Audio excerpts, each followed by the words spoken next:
Hello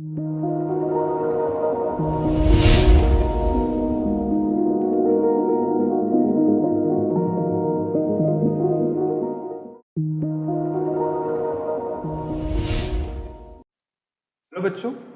आज हम एक नया चैप्टर पढ़ने वाले हैं जिस चैप्टर का नाम है पार्टनरशिप। ये जो पार्टनरशिप है ये यूजफुल है, एप्लीकेबल है जो 12th सीबीएसई में है उन बच्चों के लिए, जो +2 सीएचएसई ओडिशा बोर्ड में है ये उनके लिए भी यूजफुल है। इवन जो बीकॉम एक सब्जेक्ट है हमारा फाइनेंशियल अकाउंटिंग फर्स्ट सेमेस्टर में, ये उनके लिए एप्लीकेबल है। साथ में अगर कोई बच्चा सीए, सीएस या सीए फाउंडेशन वाला कर रहा है उनके लिए एप्लीकेबल है ना। So let's begin. आज जो हम चैप्टर स्टार्ट कर रहे हैं उस चैप्टर का नाम है फंडामेंटल ऑफ पार्टनरशिप। आज के हम चैप्टर में बेसिक हम बात करने वाले हैं कॉन्सेप्ट ऑफ द पार्टनरशिप, यानी कि कुछ थ्योरेटिकल बातें एंड सम प्रैक्टिकल्स, ठीक है, यानी numericals. So let's begin. Her businessman, चाहे वो छोटा हो या बड़ा हो, हर बिजनेसमैन का दो ऑब्जेक्टिव जरूर होता है। पहला, हर बिजनेसमैन चाहता है कि उसका बिजनेस का ग्रोथ हो, जहां वो कल था उससे आज और आने वाले कल में उसका बिजनेस ज्यादा अच्छा फ्लोरिश करे। दूसरा ऑब्जेक्टिव होता है that is to earn maximum profit. ये दो मेन ऑब्जेक्टिव हर बिजनेसमैन के होते हैं। अब देखो, नॉर्मली जनरली सबसे पहला जो ओल्डेस्ट फॉर्म ऑफ बिजनेस था जिसको हम क्या बोलते हैं, सोल ट्रेडरशिप या sole proprietorship. This is called oldest form of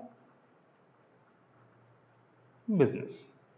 देखो, सोल ट्रेडरशिप नाम से जिससे मालूम चल रहा है कि यहां पर सिंगल ओनर होगा, है ना। अब अगर सिंगल ओनर है इट मींस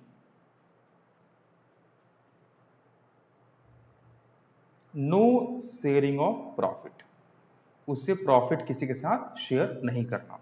अब सोल ट्रेडरशिप के अपने आप में कुछ फायदे हैं। क्या क्या है, लेट्स सी। जो सबसे पहला फायदा है वो है क्विक डिसीजंस। यहाँ डिसीजंस बहुत फटाफट ले आते हैं। क्यों? बिकॉज सिंगल ओनर है, उसे बहुत लोगों से कंसल्ट करने की जरूरत नहीं है।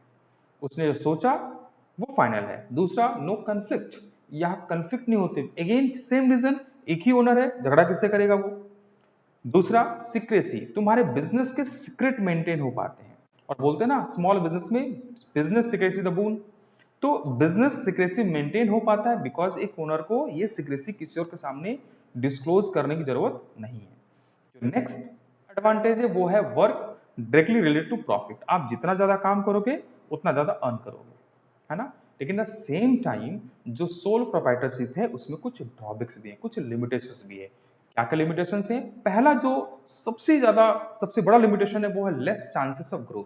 ग्रोथ के यहाँ चांसेस बहुत कम रहते हैं। क्यों? क्योंकि आप सिंगल ओनर हैं, आपकी लिमिटेशंस हैं। दूसरा, लैक ऑफ कैपिटल, क्योंकि यहाँ इन्वेस्टमेंट कैपिटल इन्वेस्ट करने वाला सिंगल पर्सन होता है और सिंगल पर्सन की कुछ लिमिटेशंस होती हैं। अगर मान लो सफिशिएंट कैश हो भी तो रिस्क लेना नहीं चाहता। दैट्स वाई यहाँ हमेशा इस बिजनेस में कैपिटल हमेशा कम होता है। Next, lack of managerial skill. Manager skill का मतलब हुआ बिजनेस को मैनेज करने की जो स्किल्स है वो भी यहाँ पर शॉर्टेज होती है, कम होती है। क्यों? Because a single person can not be perfect in all the functions of business. He might be expert in selling but might not be expert in finance. एक पार्ट में एक्सपर्ट, दो पार्ट में, तीन पार्ट में expert हो सकता है, लेकिन हर पार्ट में एक आदमी चैंपियन हो और हर जगह प्रॉपर टाइम डिवोट कर पाए, this is impracticable. That's why यहां पर लैक ऑफ मैनेजरल स्किल होती है। नेक्स्ट जो ड्रॉबैक है वो है लैक ऑफ कंटिन्यूटी। आपने अपने 11th क्लासेस में बिजनेस स्टडी में पढ़ा होगा, सोल ट्रेडरशिप में business solely depends upon that owner only. अगर उसके साथ कुछ अनहोनी हुई, उसके डेथ हुआ, इंसॉल्वेंसी हुई, इंसेन हुआ, तो बिजनेस वहीं पर जनरली बंद हो जाता है। अब अगर इतना सारा प्रॉब्लम है तो व्हाट इज सॉल्यूशन? आप सोचो सर, आपने प्रॉब्लम आता है, सॉल्यूशन क्या है? तो इसी का सॉल्यूशन है पार्टनरशिप। तो पार्टनरशिप क्यों आया? It is because of drawbacks in sole tradership. Okay, अब आते हैं कि आखिर पार्टनरशिप है क्या। जब मैं बच्चों से पूछता हूं कि व्हाट इज पार्टनरशिप, तो जनरली बच्चों का जवाब होता है सर पार्टनरशिप मतलब जहां दो या दो से ज्यादा लोग मिलकर बिजनेस करते हैं, दैट इज पार्टनरशिप। तो मैं उनसे क्रॉस क्वेश्चन पूछता हूं कि अगर आपके हिसाब से वो बिजनेस पार्टनरशिप है, वो लोग पार्टनरशिप में क्या पार्टनरशिप है? तो जो मैंने जनरली फील किया कि बच्चे इसका प्रॉपर आंसर नहीं दे पाते, सो लेट्स इसको हम आंसर करते हैं। सपोज ये तीन लोग हैं, ए, बी एंड सी। इन तीनों ने मिलकर डिसाइड किया कि हम बिजनेस करेंगे और इन लोगों ने अपने बिजनेस का नाम रखा एबीसी एंड कंपनी। अब जैसे ही मैंने कंपनी लिखा, कुछ लोगों के मन में डाउट होगा, सर कंपनी तो ज्वाइंट स्टॉक कंपनी को बोलते हैं। तो no my dear, joint stock company अगर होता है तो तुम लोगों ने पढ़ा होगा कि उनके नाम के बाद लिमिटेड वर्ड लगता है, और जनरली पार्टनरशिप के नाम के बाद हम कंपनी वर्ड का उपयोग या यूज करते हैं। ठीक है,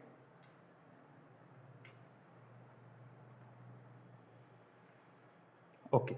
अब देखो ये जो मैंने ड्रॉ किया, दिस इज कॉल्ड रिलेशन, और ये जो इनके बीच का रिलेशन है ना, that relation is called partnership. इसी रिलेशन को हम पार्टनरशिप बोलते हैं। ओके, यानी पार्टनरशिप किसको बोलते हैं? इनके बीच के रिलेशन को, यानी कि एग्रीमेंट को। ओके, ये जो पार्टनर है इंडिविजुअली हैं, इनको हम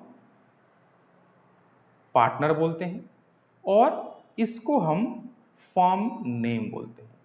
क्या? Firm name. अब कुछ समझ में आया? सो लेट्स सी पार्टनरशिप क्या है। तो इंडियन पार्टनरशिप एक्ट 1932 सेक्शन 4 के हिसाब से पार्टनरशिप क्या है जो मैंने बताया। पार्टनरशिप कुछ यूं डिफाइन है, इट इज द, जो हमने डिस्कस किया, रिलेशन बिटवीन द पर्संस। जितने लोग पार्टनरशिप करने वाले हैं उनके बीच का रिलेशन, यानी ये रिश्ता क्या कहलाता है? ये रिश्ता पार्टनरशिप कहलाता है। ठीक है, कौन लोग? जो लोग एग्रीड हुए हैं to share the profit, business की प्रॉफिट शेयर करने के लिए एग्रीड हुए हैं। तुम्हारे मन में अगेन डाउट होगा, सर क्या लॉस शेयर नहीं करेंगे? हम बिजनेस स्टार्ट क्यों करते हैं? प्रॉफिट कमाने, लॉस कमाने के लिए? आंसर, प्रॉफिट कमाने के, लॉस तो हो जाता है। Okay, what is more important कि कैरिड ऑन बाई ऑल और any of them acting for all. ठीक है, इसको बेसिकली हम म्यूचुअल एजेंसी भी बोलते हैं। Okay,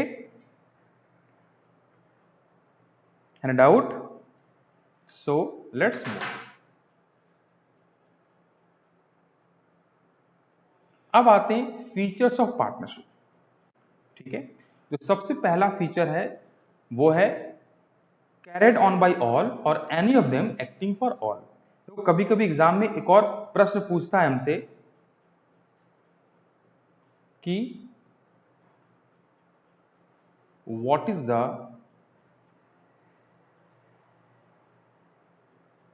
true test of partnership, यानी कि कैसे पता चले कि पार्टनरशिप है। ठीक है, अगर दो लोग बिजनेस करें, क्या दो या दो से ज्यादा लोग मिलकर बिजनेस करें तो हर वैसे बिजनेस पार्टनरशिप कहलाएगा? आंसर है ना। देखो इसमें दो आंसर है, एक होता है जिसको हम बोलते हैं prima facie evidence. Sharing of profit is a prima facie evidence. ठीक है, अगर कोई प्रॉफिट शेयर कर रहा है, हम प्राइमा फेसी मानते हैं, एट फर्स्ट साइड मानते हैं कि यस दिस इज पार्टनरशिप, लेकिन this is not the conclusive और ट्रू एविडेंस। बहुत सारे ऐसे सिचुएशन हैं जहां पर हमारे प्रॉफिट कोई और शेयर करता है बट वो पार्टनर नहीं होता। लाइक आप लोगों ने एक चैप्टर पढ़ा है फाइनल अकाउंट, उसके अंदर टॉपिक पढ़ा है मैनेजर्स कमीशन। अब याद करो, मैनेजर कमीशन प्रॉफिट पे ही बेस्ड होता है। इनडायरेक्टली मैनेजर हमारा प्रॉफिट का पार्ट ले रहा है, is sharing profit but he is not partner. Why? क्योंकि ये चीज मिसिंग है। तो what is true test? True test is mutual agency. Okay, second feature है that is called lawful business। याद रखना, partnership can never be for unlawful business। ये unlawful business के लिए नहीं हो सकता। नेक्स्ट, एसोसिएशन ऑफ टू और मोर पर्संस। मिनिमम कितने लोग चाहिए? कम से कम दो लोग चाहिए। मैक्सिमम कितने चाहिए बताऊंगा। और पार्टनरशिप हमेशा आता है कैसे? Not out of status, it is because of agreement between the partners. Next, हमेशा इनका मकसद क्या होगा? प्रॉफिट शेयरिंग, जो अभी हमने डिस्कस भी किया। ओके, अब आते हैं, जैसे मैंने बताया कैरिड ऑन बाई ऑल और any of them acting for all. इसका मतलब क्या हुआ? तो पार्टनरशिप में या तो सारे पार्टनर मिलकर बिजनेस करेंगे, या कोई एक भी बाकी को रिप्रेजेंट करेगा। से मान लो मोहन, सोहन और राम, ये 3 पार्टनर हैं, ठीक है। तीनों पार्टनर डिसाइड किया कि सिर्फ राम सारा बिजनेस देखेगा। अगर राम ने कोई काम किया तो ये माना जाएगा कि वो काम इन तीनों पार्टनर ने किया, है ना, because Ram is just carrying on the activities of partnership form. हो सकता है तीनों मिलकर भी काम करें, and this is called mutual और इम्प्लाइड एजेंसी। और जैसा मैंने बताया कि this is called true test of partnership, यानी कि दो लोगों के बीच में पार्टनरशिप है या नहीं है, ये चेक करने के लिए जो जरूरी है वो है हम चेक करें कि उनके बीच में म्यूचुअल एजेंसी है क्या। Next, lawful business. हमने ये बात की कि बिजनेस हमेशा लॉफुल बिजनेस पर्पस के लिए हो सकता है। एसोसिएशन ऑफ 2 और मोर पर्संस, तो एक पार्टनरशिप में मिनिमम कितने लोग चाहिए, तो मिनिमम 2 पर्संस चाहिए, है ना। अब आते हैं कि सर मैक्सिमम कितने लोग चाहिए, तो पहले ये जो रूल था वो पहले था maximum 20, in others in case of banking it was 10, but ये रूल चेंज हो गया किसमें, कंपनीज एक्ट 2013 में। कंपनीज एक्ट 2013 में लिखा गया है कि मैक्सिमम लोग 100 हो सकते हैं और प्रेस्क्राइब बाय गवर्नमेंट, यानी कि सेंट्रल गवर्नमेंट के पास पावर ये प्रेस्क्राइब करने वाला कितने मैक्सिमम लोग होंगे। हाउएवर सेंट्रल गवर्नमेंट 100 से ज्यादा मेंबर्स प्रेस्क्राइब नहीं कर सकता, और एट प्रेजेंट सेंट्रल गवर्नमेंट ने 50 मेंबर्स प्रेस्क्राइब कर रखा है। इन शॉर्ट हम ये जानना है कि maximum number of person partner right now कितने होने चाहिए कम पार्टनरशिप में, दिस इज 50। नेक्स्ट है कि पार्टनरशिप कैसे आएगा, it must be agreement between the partners, ठीक है। The relation among the partners established by an agreement, और याद रखना not by status, okay. Next, profit sharing agreement हमेशा क्या होना चाहिए, प्रॉफिट शेयर करने का होना चाहिए। Profit means losses also. अब आते हैं पार्टनरशिप करने के लिए जो पार्टनर लोग आपस में एग्रीमेंट करते हैं और उस एग्रीमेंट को अगर एक जगह लिख लेते हैं, that is called partnership deed. क्यों लिखते हैं, ताकि फ्यूचर में होने वाले उनके डिस्प्यूट्स को अवॉइड किया जा सके। अगर पार्टनरशिप ऑरल होगा, हालांकि ऑरल पार्टनरशिप भी चलेगा, ठीक है।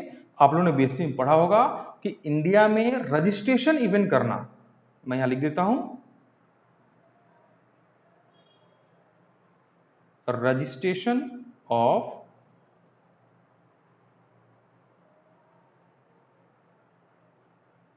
पार्टनरशिप इज ऑप्शनल, लेकिन जनरली फॉर बेटर रीजंस, ताकि कंफ्लिक्ट ना हो, हम रिटन कर लेते हैं। हालांकि पार्टनरशिप डीड, पार्टनरशिप जो उनके बीच का एग्रीमेंट है कैन बी ऑरल, ओके। इसे हम आर्टिकल ऑफ पार्टनरशिप भी बोलते हैं। जैसे आपने ज्वाइंट स्टॉक कंपनी में आर्टिकल ऑफ एसोसिएशन पढ़ा था, वैसे इसे हम आर्टिकल बोल सकते हैं। इसमें होता क्या है, it contains all the terms and agreement agreed by the between the partners. Partners के बीच के टर्म्स एंड एग्रीमेंट होते हैं, जैसे कि उनका राइट क्या है, उनकी ड्यूटीज क्या होगी, किसकी लायबिलिटीज क्या होगी, ये सारा चीज पार्टनरशिप में लिखा हुआ है कुछ।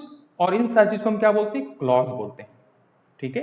Content of partnership also called clause. ये जनरली ये कंटेंट होता है, नंबर 1 पार्टनरशिप फॉर्म का नाम, जितने पार्टनर होंगे उनका नाम और एड्रेस, पार्टनरशिप कब से स्टार्ट हुआ उसका डिटेल्स, किस पार्टनर ने कितना कंट्रीब्यूट किया वो, बैंक अकाउंट कैसे ऑपरेट होगा, किस रेशियो में पार्टनर्स अपना प्रॉफिट को शेयर करेंगे, interest on capital and drawing allowed है या नहीं है, interest on loan by the partners, अगर कोई देता है तो उसका इंटरेस्ट किस रेट में हम इंटरेस्ट देंगे, ये सारे, सैलरीज कमीशन किसी पार्टनर को पेबल है या नहीं है, अकाउंट सेटलमेंट कैसे होगा अगर पार्टनरशिप फॉर्म डिसॉल्व हुआ, तो जनरली ये सारी चीजें हमारे पार्टनरशिप डीड में होती हैं। लेकिन मान लो ऐसा हुआ कि पार्टनरशिप डीड नहीं बनाया, हम लोग ने पार्टनरशिप डीड नहीं बनाया, हम आपको आपस में एक दूसरे पर ट्रस्ट था, हमने पार्टनरशिप स्टार्ट कर दिया। अब जब प्रॉफिट, देखो डिस्प्यूट कब आता है, जब बिजनेस स्टार्ट कर रहा हो डिस्प्यूट नहीं आता, जनरली डिस्प्यूट आता है जब प्रॉफिट को शेयर करना हो, यानी ईयर के एंड में। और किसी भी अच्छे लॉ का काम क्या है? अच्छे लॉ का दो काम होता है, एक कन्फ्लिक्ट को प्रिवेंट करना और कन्फ्लिक्ट को रिजॉल्व करना। पहला ही काम होता है कि लोगों के बीच में झगड़ा होने से रोकना, पहले से ऐसा रूल्स बना दे जाके झगड़ा ना हो। और दूसरा, अगर हो गया तो उसका निपटारा, उसको रिजॉल्व कैसे करें, ये भी एक लॉ का काम होता है।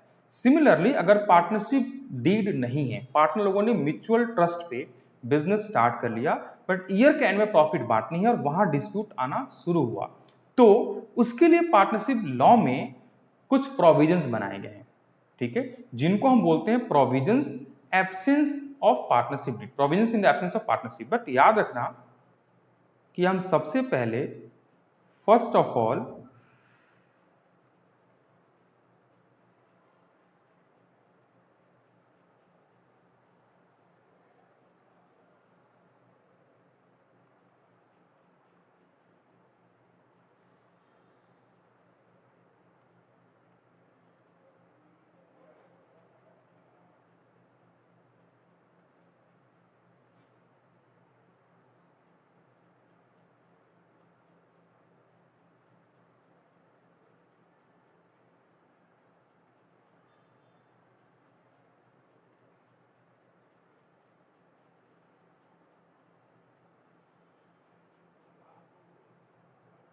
देखो, मैंने यहां लिखा कि फर्स्ट ऑफ ऑल हम ये फॉलो करेंगे, अगर एग्रीमेंट है या ऐसा कोई प्रोविजन है तो हम सबसे पहले एग्रीमेंट को फॉलो करेंगे। लॉ बोलता है कि हम तुम्हारे बिजनेस में इंटरफेयर नहीं करेंगे, just write in your partnership whatever you want to write, it must be legal, okay.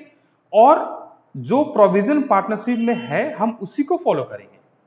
अगर कोई प्रोविजन नहीं है या तुमने पार्टनरशिप डीड नहीं बनाया, देन हमारी बात मान लेना। इन अदर वर्ड्स मैं आपको ऐसा बोलूं कि मान लो सपोज हमारा एक स्टूडेंट है, मान लो राहुल, राहुल के घर वाले, राहुल ग्रेजुएट हो गया, राहुल घर वालों ने बोला जा बेटा ढूंढ ले, अपनी लड़की ढूंढ ले शादी करने के लिए, जो तू ढूंढेगा हम उसको मान लेंगे, लेकिन नहीं ढूंढ पाया तो तू हमारी, हम जहां बोलेंगे वहां कर लेना, है ना। सेम लॉ हमें बोलता है कि जाओ तुम अपने एग्रीमेंट बना लो, प्रोविजंस क्रिएट कर लो, जो प्रोविजन होगा हम उसको मान लेंगे, लेकिन अगर तुम नहीं बना पाए देन हम जो बोलते हैं वो मान लेना, है ना। तो अगर पार्टनरशिप डीड नहीं है तो ये सारे प्रोविजंस हम फॉलो करेंगे। सबसे पहला है इंटरेस्ट ऑन कैपिटल। अगर पार्टनरशिप डीड नहीं है तो कोई भी इंटरेस्ट ऑन कैपिटल किसी को अलाउड नहीं होगा। और इवन इफ ये मेंशन है पार्टनरशिप डीड में लेकिन प्रॉफिट नहीं है, अगेन अलाउड नहीं होगा। हालांकि जो सेकंड पार्ट है हम आगे चल के और डिस्कस करने वाले हैं। दूसरा, सिमिलरली किसी को कोई इंटरेस्ट ऑन ड्राइंग भी अलाउड नहीं होगी, ठीक है, यानी कि अगर पार्टनर लोगों ने ड्राइंग्स कर रखी है बिजनेस से तो उसके ऊपर कोई इंटरेस्ट चार्ज नहीं होगा। तीसरा, इंटरेस्ट ऑन लोन, ठीक है, अगर किसी पार्टनर ने अपने कैपिटल के अलावा, याद रखना इंटरेस्ट ऑन लोन, और ये कौन सा लोन, तो ये हम बात कर रहे हैं पार्टनर्स लोन के बारे में, ठीक है, ठीक है, ऐसा नहीं कि बैंक से लोन लिए उसको ऊपर इंटरेस्ट कितना देना हम डिसाइड करेंगे। This is partners loan. और पार्टनर्स लोन क्या होता है? अपार्ट फ्रॉम शेयर कैपिटल, उसने कैपिटल के अलावा जो पैसा दिया है जिसे हम एडवांसेस भी बोलते हैं, ठीक है, उसको हम फॉर्म को लोन मानते हैं। अगर ऐसा है तो उसे हम इंटरेस्ट देंगे, लेकिन कितना? 6% पर एनम इंटरेस्ट देने वाले हैं। नेक्स्ट आते हैं salary, commission, bonus etcetera to a partner. अगर कोई पार्टनरशिप डीड नहीं है तो याद रखना ऐसा कोई भी सैलरी, कमीशन सब वगैरह अलाउड नहीं होगा। सिमिलरली प्रॉफिट शेयरिंग रेशियो, ठीक है, अगर कोई पार्टनरशिप डीड नहीं है तो सारे पार्टनर प्रॉफिट को इक्वली शेयर करेंगे। कैसे शेयर करेंगे? इक्वली शेयर करेंगे, ठीक है, इररेस्पेक्टिव ऑफ, याद रखना, irrespective of their capital contribution. कौन कितना कैपिटल लगाया यह मैटर नहीं करता। अब इससे रिलेटेड एक प्रॉब्लम देखते हैं कैसे एग्जाम में क्वेश्चन पूछ सकता है, ठीक है। ये जो प्रॉब्लम, मान लो एक्स और वाई दो पार्टनर एक फॉर्म में, उनके पास पार्टनरशिप डीड नहीं है। What should be done in the following cases? इन सारे केसेस में क्या करोगे? सबसे पहला, X spends twice the time that Y devotes the business. X ने वाई के कंपैरिजन में डबल टाइम दिया है। सपोज वाई अगर दुकान में 4 घंटे काम करता है तो एक्स 8 घंटे काम कर रहा है, एक्स क्लेम कर रहा है कि उसे 6000 पर मंथ के हिसाब से सैलरी मिलनी चाहिए बिकॉज उसने एक्स्ट्रा टाइम स्पेंड किया है। अब मुझे बताओ सैलरी मिलेगी क्या? एग्जैक्टली सैलरी नहीं मिलेगी, क्योंकि ऊपर तुम देखो पार्टनरशिप डीड नहीं है ना। और हमने क्या पढ़ा, अगर पार्टनरशिप डीड नहीं हो तो कोई भी सैलरी कमीशन नहीं मिलता। So here is the answer. तुम ये आंसर कैसे लिखना है? ऐसा आंसर लिखना है, यहाँ शॉर्ट में है कि since there is no partnership deed hence we have to follow the provisions of Partnership Act 1932, and according to provisions of Partnership Act 1932, if there is no deed, no salary is allowed to any partner even if he is devoting more time. दूसरा, X has provided a capital of rupees 50,000. X ने 50,000 capital लगाया, sorry Y ने 50,000 capital लगाया और X ने सिर्फ 5,000 capital लगाया। However, X ने 10,000 लोन दिया। देखो वापस ध्यान से समझते हैं, Y ने कैपिटल लगाया 50,000, X ने कैपिटल लगाया सिर्फ 5,000। हालांकि X ने 10,000 लोन दे दिया फॉर्म को। अब मुझे बताओ क्या X को इंटरेस्ट ऑन लोन मिलेगा, क्योंकि उसने कंपैरेटिवली कम पैसा लगा रखा है? क्या इंटरेस्ट ऑन कैपिटल मिलेगा? तो आंसर है कि हमने क्या पढ़ा, अगर डीड नहीं होता तो इंटरेस्ट ऑन कैपिटल किसी को नहीं मिलता। नो डाउट वाई ने ज्यादा पैसे लगाए हैं, but still is not able to take some interest on his capital. और X ने जो लोन दिया है 10,000, उसके ऊपर से इंटरेस्ट मिलेगा even if there is no partnership deed. कितना मिलेगा? 6%, हमने डिस्कस किया। दूसरा, X wants to introduce son Z into their business. Y object to his proposal. देखो ये शायद हमने नहीं पढ़ा, याद रखना। एक partner, a partner can be admitted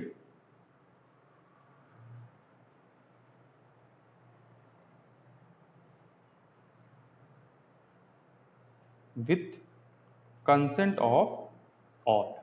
जब तक सारे पार्टनर कंसेंट ना हो कोई एडमिट नहीं हो सकता। और यहां पर Y ऑब्जेक्ट कर, इसका मतलब उसका बेटा पार्टनरशिप में इंट्रोड्यूस नहीं हो सकता। ठीक है, इज आंसर। नेक्स्ट आते हैं, Y wants that profit should be distributed in ratio of their capital. Y चाहता है कि प्रॉफिट उसके कैपिटल में के रेशियो में डिस्ट्रीब्यूट हो, बिकॉज देखो Y ने ज्यादा पैसा लगा रखे हैं, Y मना कर रहा है, X मना कर रहा है, तो क्या होना चाहिए? आंसर है इक्वली डिस्ट्रीब्यूट होगा, क्योंकि पार्टनरशिप डीड नहीं है ना। तो ऐसे क्वेश्चंस एग्जाम में आते हैं। अब आते हैं, हमने अपने 11th में बिजनेस स्टडी के अंदर पढ़ा था क्या क्या, तुम्हें याद होगा, सॉरी अकाउंटिंग के अंदर, कि एक अकाउंटिंग का प्रोसेस होता है। सबसे पहले हम जर्नल करते हैं, देन क्या करते हैं, लेजर, देन क्या करते हैं, ट्रायल बैलेंस, और देन करते हैं फाइनेंशियल अकाउंटिंग, जिनको हम फाइनल अकाउंट भी बोलते हैं। अब सोल प्रोप्राइटरशिप में हम याद करने क्या बनाया, सबसे पहले ट्रेडिंग बनाया। और ट्रेडिंग अकाउंट का आउटपुट, या अगर मैं बोलूं कि पर्पस क्या था, तो ये था ग्रॉस प्रॉफिट ग्रॉस लॉस निकालना, है ना। फिर हमने क्या बनाया, प्रॉफिट लॉस बनाया। उसका आउटपुट या उसका पर्पस क्या था, नेट प्रॉफिट नेट लॉस निकालना, है ना। अब याद करो ट्रेडिंग अकाउंट, जब ट्रेडिंग एमपीएल अकाउंट हमने बनाया तो डेबिट में क्या डाला, तुम्हें याद होगा ओपनिंग स्टॉक डाला। से 1.5 लाख का ओपनिंग स्टॉक है, परचेज से मान लो 4 लाख का है, डायरेक्ट एक्सपेंसेस है 2.5 लाख के। अब हम क्रेडिट में क्या डालते हैं, याद करो सेल्स डालते हैं, क्लोजिंग स्टॉक डालते हैं। मान लो सेल्स 9 लाख का है, क्लोजिंग स्टॉक 1 लाख का है ना। अब अगर इसको देखोगे तो हमारा ग्रॉस प्रॉफिट कितना आया, वो आया 2 लाख। अब याद करो ग्रॉस प्रॉफिट कहां जाता था, तो ग्रॉस प्रॉफिट पीएल के क्रेडिट में जाता था, है ना। देखो ऐसा जाता था एग्जैक्टली।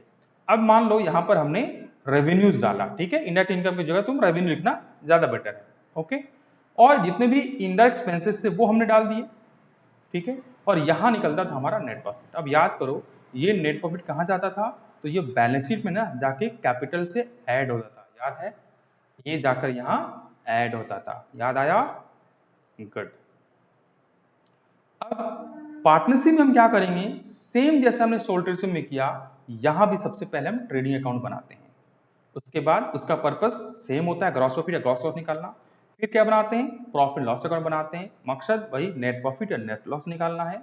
और एक नया हम चीज बनाते हैं, दिस इज न्यू, ये हमारे लिए नया है ना, ये हम नया बनाते हैं, जिसका नाम है प्रॉफिट लॉस एप्रोप्रिएशन अकाउंट, जिसके बारे में हम पढ़ने वाले हैं, ठीक है। सो आज के क्लास में इतना ही, नेक्स्ट क्लास में मिलते हैं जहां बताऊंगा तुम्हें कि प्रॉफिट